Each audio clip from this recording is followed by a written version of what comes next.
Yo guys, it's Jude and welcome back to a new video on my channel. So today guys, I'm going to be previewing Aston Villa clash with Fulham away from home at Craven Cottage. Just before we get into that, if you could leave a like on the video, subscribe if you're brand new, don't forget to follow all my social medias, links will be down below as always.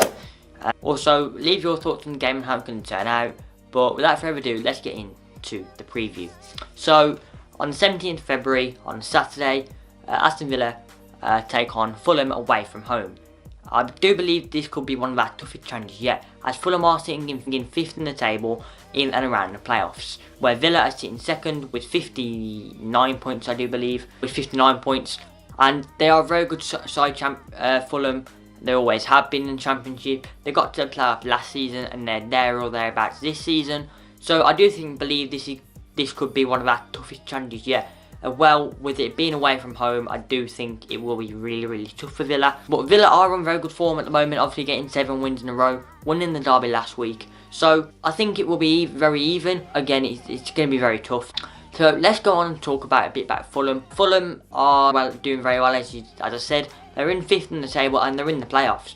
And they're playing some very good football at the moment. They're a very good attacking side.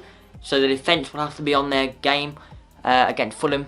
James Chester, Don Terry, as they always are, they're going to have to be very solid. And I'd say the two main threats that I can think of at this moment in time are Tom Kearney, very good midfielder, with interest for a few Premier League clubs in January, and Ryan Sessegnon won January Player of the Month. So they are two very good and young players to look out for, that Villa should look out for really. And I think Tom Kearney is quite similar to Conor Hourihane. They're a very good midfielder. We need to really watch out for them two players. Fulham will be looking to... So Fulham are drawing the last game to Bolton. That is quite a good result for Bolton. So I'd happily take a point at Fulham tomorrow. So if we could draw, I'd take it. But, you know, if we get one, it'll be also really great. So let's go on to talk a bit about Aston Villa. So Aston Villa are 2nd in the table with 59 points. And, you know, Villa fans now are really happy. Great time to be a Villa fan, because I think the fans feel that they're finally getting their club back, and we're finally doing what we're meant to be doing, and the club is winning back the fans, if you get what I mean. And I agree with them, because, you know, we're 2nd in the table and we're doing really well. And if we're 7 games unbeaten, it's the first time we've won 7 games in a row since 1990. So that is a really good achievement for Villa. And I think our rise now, we're all set on automatic promotion. I mean, I said at the start of the season that we'd take playoffs. I still take playoffs now, because we can't get carried away with what we're doing. But at this moment in time, I'd happily take automatics. Going into this game, Villa are on great form obviously, but there are a few injury doubts, and they're two very crucial players to the team and in this run of form. And I think they are going to be a very big loss if they are injured. It's not confirmed yet, but what I'm hearing is that there will be assessed today, which is the Friday, and then will be decided tomorrow. So fingers crossed they're not injured. But the two players are Jack Grealish and Albert Adoma. Albert Adoma's scored 13 goals this season, I do believe, 13 or 12 goals this season. Jack Grealish only getting the 1, I do believe. But Jack Grealish and Albert Adoma are two of our key men. Jack Grealish getting man of the match last week against Birmingham City. And he's a very good midfielder, Jack Grealish. You know, he'll win free kicks, like I've said before, win free kicks in the box. He scares the team. The team sometimes scared to tackle him. They have to make a slide tackle to get it off him. So Jack Grealish could be a very big loss for Villa against Fulham tomorrow. And then Albert Adoma, again, he scored against Blues. He's been a bit quiet with scoring goals over the past month or so, but maybe. You know, he got a goal against Burton, he got a goal against Birmingham. Maybe this could be another run that Albert Adoma could go on. Again, it will be a very big loss, but Villa have got the squad now and depth to change that about. And that's what's so good about Villa. They've got so much depth in the squad that, you know, if a player gets injured, that we can swap him out. So I'm going to go on to talk about the lineup. Again, Fulham, I think they'll play. I think if Jack Grealish and Albert Adoma is in, and they're all fit for tomorrow, then I think they'll just keep the same lineup that they've already been playing. But obviously at the moment in time, I don't know, so I'm going to take it that they're injured. So if they are injured, in goal we're going to have Sam Johnston. He picks himself, he plays really well week in, week out. and he's kept us in second place in some of the games that we've played. At left back, we're going to go with Alan Hutton. Have been really great this season so far. In centre backs to pick themselves, James Chester and John Terry.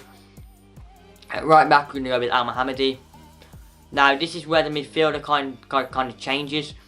At left mid, I'm going to put Robert Snodgrass, as he has been playing on the right recently, but I do believe he can play on the left. So I think I'm going to put Robert Snodgrass on the left, and then I'm going to put Axel Tenzibwe to get a start and play him on the left midfield. Then put Bika Bjarnason in centre mid. Then I'm going to put a right mid to replace Albert Adoma. Joshua Onoma. He hasn't got a start since, I think, Sunderland, I believe, or got on the pitch since Sunderland. So he'll be available for tomorrow. So Josh Onoma I think Josh Onoma will slot in there. And then we're going to play Horahan in the more attacking role. So we're going to play him in cam just behind Scott Hogan, and they're going to be a top two. So Conor Horahan and Scott Hogan. I think Conor Horahan that's where he's best at. Going forward and, attacking. And he scored a few goals this season already in that position. So I do believe that if we play him in cam, that he could put a performance in tomorrow. And then up top, as I said, Scott Hogan played really well. Didn't get a goal last game against Blues, but he still played very well, and he is getting the service that he needs. He's able to score goals. He wasn't getting that last season, but I'm sure that he is getting that now. And I think Axel Tenzibwe in the midfield, Bjarnason will kind of track back and help defend, and then Tenzibwe can be the attacking midfielder and go up top. So I think that will work for Villa. And hopefully them two players aren't injured, but if they are, then that is a lineup I do think we're going to go with. So now let's get into the score. This is going to be a tough challenge because Fulham are in the playoffs, they're in 5th place, and they're one of the contenders are going up. They were last season, and they certainly are this season. So it's going to be a tough challenge, and they've got two very key players in Tom Cairney and Ryan Sessegnon. So it's going to be a tough challenge, and I think it will be one of Villa's toughest games this year, as I've gone on to said. So I do think it's going to be a 1-1 draw. Now, if we could extend the win and get to 8 wins, it would be great. But I'd happily take a point away from home against a big championship side. I'd happily take a point. There's a lot of Villa fans going, and I do believe there's 4,000 Villa fans going. So it will be a good atmosphere at Craven Cottage from the Villa fans and Fulham fans. And hopefully we can get the win. But I'd happily take the point. So I'm going to go with a 1-1 draw. Scorers, I'm going to go with Tom Cairney for Fulham and Conor Horahan for Villa. So yeah, leave your thoughts and score predictions down below. Hopefully Villa can get 3 points tomorrow. But like I said, I'd happily take a point. Until next time, goodbye. If you enjoyed that video, why not watch another? Click here to watch them in full. Subscribe for more Aston Villa content like this. Until next time, up the Villa.